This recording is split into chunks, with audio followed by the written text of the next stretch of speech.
Hello students, હું છું Nikunj Ganatra. Ganatra classes channel ઉપર તમારું બધાનું સ્વાગત છે. આશા રાખું છું કે તમે બધા વિડીયોઝ જોતા હશો અને એન્જોય પણ કરતા હશો. કદાચ વિડીયોમાં તમને મજા આવતી હશે, ક્યાંય તકલીફ નહીં પડતી હોય, અને ક્યાંય તકલીફ પડતી હોય તો તમે કમેન્ટ કરીને જણાવો મને.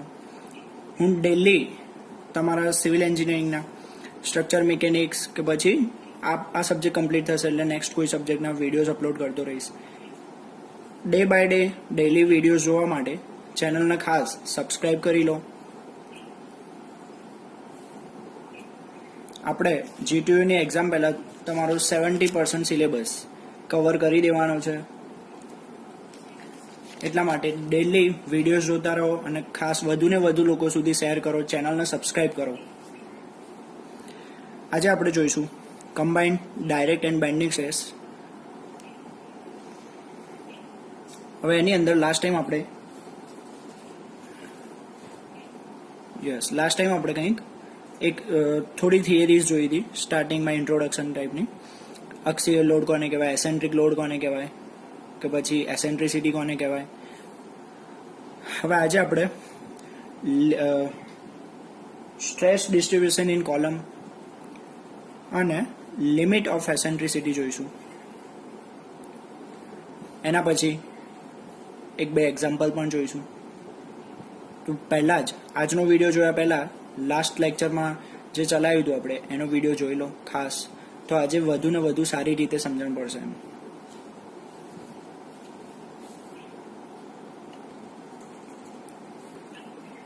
અત્યારે આપણે ચલાવવા જઈ રહ્યા છીએ કોલમમાં પ્રતિબળ વિતરણ, એટલે કે stress distribution in column. Students, તમને એક ખાસ વાત કહેવી હતી. મારી ડિપ્લોમાના સ્ટુડન્ટ્સ કે જેને ગુજરાતીની આદત પડી ગયેલી છે, આપણે આખું લેક્ચર ગુજરાતી લેંગ્વેજમાં જ હોય છે, થિયરી હોય કે એક્ઝામ્પલ, પણ technical words stress distribution column like આવા જે પણ ટેકનિકલ વર્ડ્સ આવે છે થિયરી અથવા એક્ઝામ્પલની અંદર, એને તમે ઇંગ્લિશમાં વાંચવાની અથવા લખવાની હેબિટ કરી લો, હેબિટ બનાવી લો એની. આ સ્પેશિયલી એટલા માટે જ મેં આજે લખ્યું છે કે તમારું ધ્યાન દોરી શકું આના ઉપર, કે ફર્સ્ટ એન્ડ લાસ્ટ ટાઈમ હું ગુજરાતીમાં ક્યાંય લખીશ નહીં આવા ટેકનિકલ વર્ડ્સ કે જેની તમે હેબિટ બનાવી લો. આગળ જતાં તમારે એને ઇંગ્લિશ જ યુઝ કરવા પડશે. એટલા માટે બેટર છે કે જેટલી જલ્દી હેબિટ બનાવી લેશો એટલું જ તમને ફાયદો થશે. ચલો તો આપણે આગળ થિયરી જોઈએ.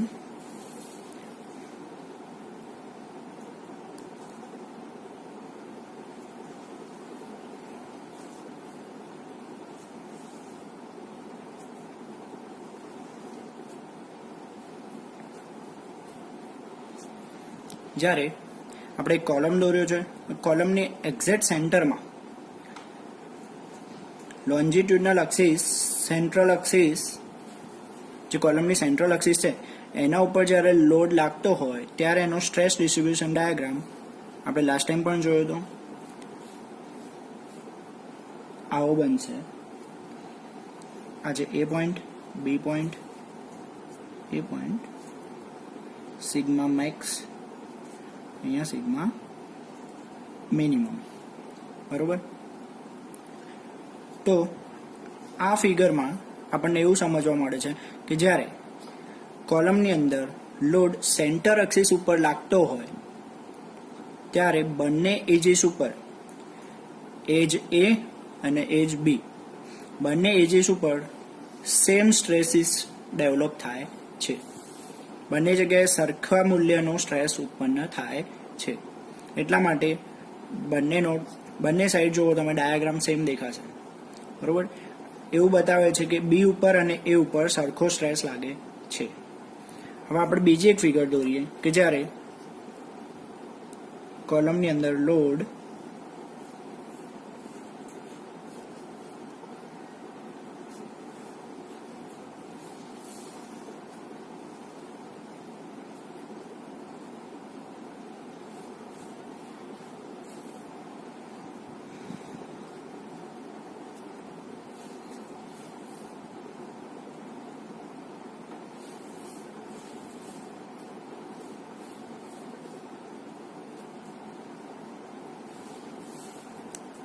હવે અહીંયા આગળ આપણે કોલમની સેન્ટર એક્સિસથી થોડો લોડ દૂર લગાવ્યો છે, બી સાઈડ, બરોબર, બી તરફ આગળ વધતા થોડો લોડ એ બાજુ લગાવ્યો છે. ત્યારે હવે સ્ટ્રેસ ડિસ્ટ્રીબ્યુશનનો ડાયાગ્રામ કેવો બનશે એના ઉપર આપણે નજર આપીએ. ત્યારે હવે જો તમે લોડ બી સાઈડ વધારે લાગી રહ્યો છે, જ્યારે એ સાઈડ ઓછો લાગી રહ્યો છે, ત્યારે કંઈક આવો ડાયાગ્રામ બનશે સ્ટ્રેસ ડિસ્ટ્રીબ્યુશનનો. આ છે બી, છે એ.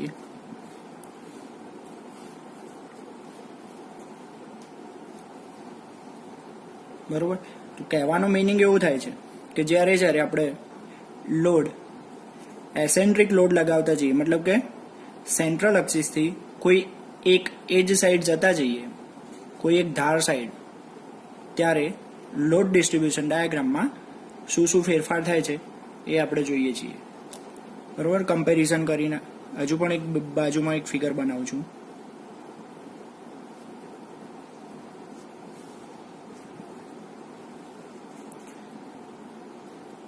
હવે આપણે કંઈક અહીંયા લોડ લગાવીએ છીએ. આ છે એની વચ્ચેનું અંતર ઈ, એટલે કે એસેન્ટ્રિસિટી. હવે અહીંયા આગળ જોઈશું આપણે, તો એનો સ્ટ્રેસ ડાયાગ્રામ કંઈક એવો બનશે, બી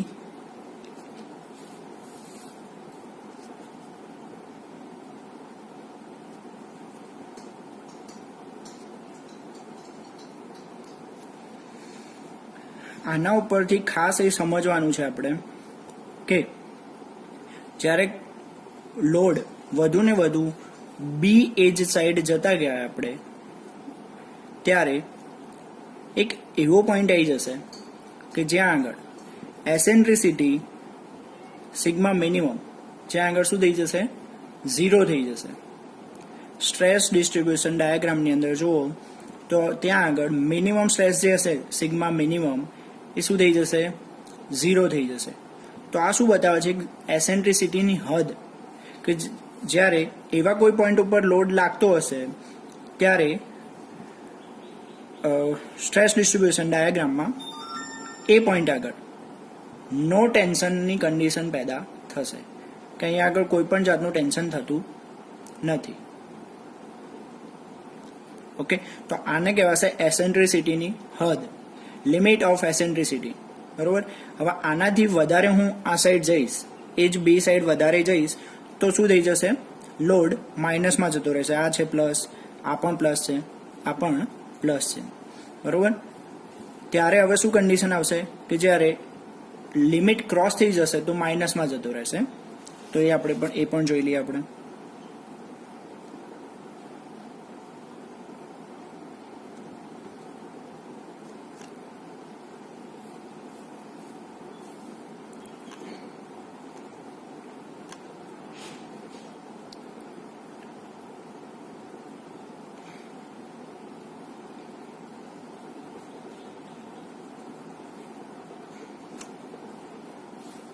હવે આપણે લોડ લગાવી રહ્યા છે, જે પહેલા પી હતો, પહેલા જે અમુક ડિસ્ટન્સે લાગતો હતો સેન્ટર એક્સિસથી, એના કરતાં હવે આપણે વધુ ને વધુ એ જ બી સાઈડ લોડને મૂવ કર્યો. ત્યારે આપણે સ્ટ્રેસ ડિસ્ટ્રીબ્યુશન ડાયાગ્રામ કંઈક આવો બનશે. B point, A point, sigma minimum, sigma max. તો કહેવા એમ માંગે છે કે અહીંયા આગળ લોડ જ્યારે વધુ ને વધુ પેલી સાઈડ જતો રહ્યો છે, જ્યારે એજ બી સાઈડ, ત્યારે સ્ટ્રેસ ડિસ્ટ્રીબ્યુશન ડાયાગ્રામમાં એસેન્ટ્રિસિટીની લિમિટ ક્રોસ થઈ ગઈ છે, એટલા માટે એની અંદર ટેન્શન પેદા થશે. અહીંયા આગળ ટેન્સાઇલ સ્ટ્રેસ પેદા થશે. ક્લિયર. લિમિટની બહાર લોડ જતો રહેશે ત્યારે તેની અંદર ટેન્શન પેદા થશે અને ટેન્સાઇલ સ્ટ્રેસ ઉત્પન્ન થશે. ક્લિયર. આના ઉપરથી એક બીજી થિયરી છે, લિમિટ ઓફ એસેન્ટ્રિસિટી.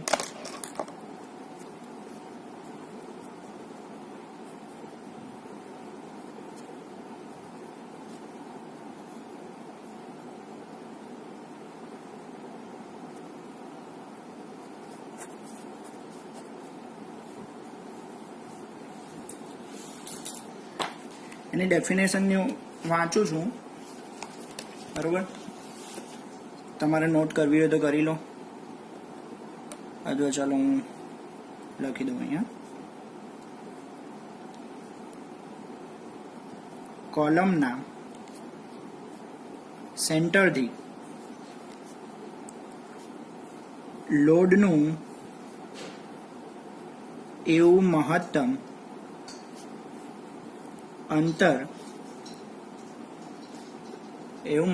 અંતર કે જેની અંદર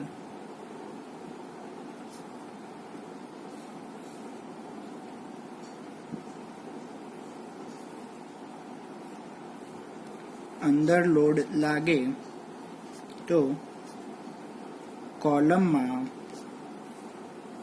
ક્યાંય ટેન્શન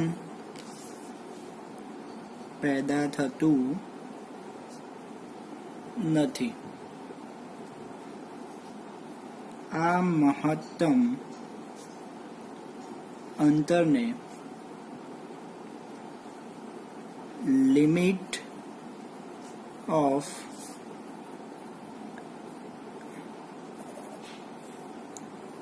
એસેન્ટ્રિસિટી કહે છે. કોલમના સેન્ટરથી, એટલે કે આપણે ઉપર ફિગર્સ જોઈએ એવી રીતે કોલમનું એક સેન્ટર છે. કોલમના સેન્ટરથી, એટલે હું વાંચી લઉં છું ડેફિનેશન.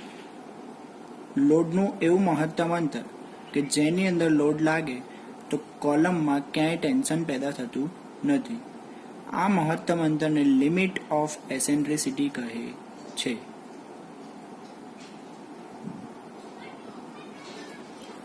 એક સિમ્પલ એક્ઝામ્પલ આપું. લિમિટ ઓફ એસેન્ટ્રિસિટીની ડેફિનેશનને રિલેટ કરજો. ખાલી માની લો તમારી પાસે 500 રૂપિયા છે, બરોબર? જ્યાં સુધી હવે તમે 500ની અંદરથી લાઈક પહેલાં તમે વાપર્યા 100 રૂપિયા, પછી વાપર્યા 300 રૂપિયા, તો એ શું છે કે તમારી લિમિટ, કે 500 રૂપિયા તમારે વાપરવાના છે એ તમારી લિમિટ છે, કે 500થી વધારે તમે વાપરી શકો તેમ નથી. તો હાલ પણ તમારી પાસે 100 રૂપિયા પડ્યા છે, તો મતલબ તમારી પાસે કંઈક પોઝિટિવ બેલેન્સ છે, બરોબર? માની લો તમે 600 રૂપિયા વાપરી નાખ્યા, તો શું કરવું પડશે? તમારે 100 ઉધાર લેવા પડશે. ઉધાર એટલે શું થયું? માઇનસ. તમારા પાસે બેલેન્સ કેવું થઈ ગયું? Negative balance. -100 રૂપિયા થઈ ગયા તમારી પાસે. ઓકે, સમજી શકાય તો બરોબર. આના ઉપરથી સમજી લેજો, એક્ઝામ્પલ ઉપરથી, કે તમારી પાસે લિમિટ છે 500 રૂપિયાની, એટલે એ શું થઈ ગઈ? તમારી પૈસા ખર્ચવાની લિમિટ. એવી જ રીતે લોડને સેન્ટર એક્સિસથી એજ ઉપર વધુને વધુ કેટલા મહત્તમ અંતરે લગાવી શકાય એની લિમિટને એસેન્ટ્રિસિટી લિમિટ કહેવાશે. કે જે કન્ડિશનમાં ફિગરમાં, મતલબ કે આપણું જે પણ મેમ્બર હોય એની અંદર ટેન્શન પેદા થતું નથી. એનાથી વધી જશે અંતર ત્યારે શું થશે? એની અંદર ટેન્શન પેદા થશે અને ટેન્સાઇલ સ્ટ્રેસ ઉત્પન્ન થશે. ઓકે, લિમિટ ઓફ એસેન્ટ્રિસિટીની ડેફિનેશનના આધારે આપણે 3 કન્ડિશન્સ સમજવાની છે. ફર્સ્ટ, કે જો લોડ ઈ લિમિટ એટલે એસેન્ટ્રિસિટી લિમિટ, બરોબર, ઈ લિમિટની અંદર લાગે તો સિગ્મા મિનિમમનું મૂલ્ય કોમ્પ્રેસિવ હોય છે. એટલે કે કોમ્પ્રેસિવ મીન્સ કેવું? પોઝિટિવ, એટલે કે પ્લસ, બરોબર.